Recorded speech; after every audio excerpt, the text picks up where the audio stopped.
যে রোজা রাখে সে শুধু খাবার পানীয় ছেড়ে দেয় না, সে পাপকে ছেড়ে দেয়, গুনাহ থেকে দূরে থাকে, তাকওয়া অর্জন করে। প্রতিটি মুহূর্ত, প্রতিটি নিঃশ্বাসে লুকানো থাকে সওয়াবের দরজা। রমজানের রোজা মানুষের ভেতর থেকে লালসা, রাগ, অহংকার দূর করে দেয় আর হৃদয়কে পবিত্র করে, আল্লাহর নূর ভরে দেয়। রোজাদারের মুখের ঘ্রাণ আল্লাহর কাছে মিস্কের থেকেও পবিত্র। রোজা রাখা, নামাজ আদায় করা, কোরআন তেলাওয়াত করা, দান করা, এগুলো খুব ভালো কাজ। এগুলো আখেরাতের সম্পদ। এই দুনিয়া একদিন শেষ হয়ে যাবে, কিন্তু রোজার সওয়াব থাকবে আখেরাতেও।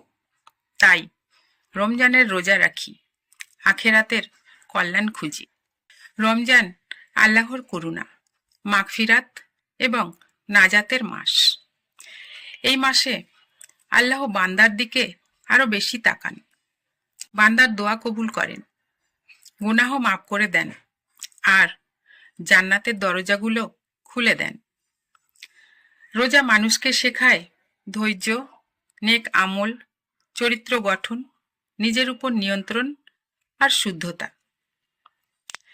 যে রোজা রাখে সে চোখকে হারাম থেকে রক্ষা করে, জিভকে গীবত ও চগলখড়ি থেকে বাঁচায়, হৃদয়কে অহংকার থেকে পরিষ্কার করে আর আত্মাকে আল্লাহর দিকে ফিরিয়ে দেয়।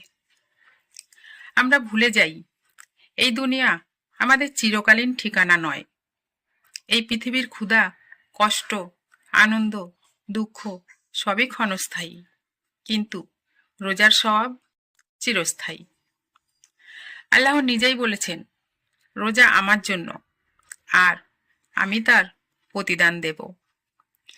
রমজান শেখায় আল্লাহই গাফফার, তাই রাতে উঠে আমরা তার কাছে ক্ষমা চাই। রমজান শেখায় আল্লাহ শোনেন, তাই দোয়ার সময় চোখ ভিজে আসে। নামাজ আমাদের পরিচয়, কোরআন আমাদের সঙ্গী, দোয়া হবে আমাদের অস্ত্র, তাকওয়া আমাদের পোশাক।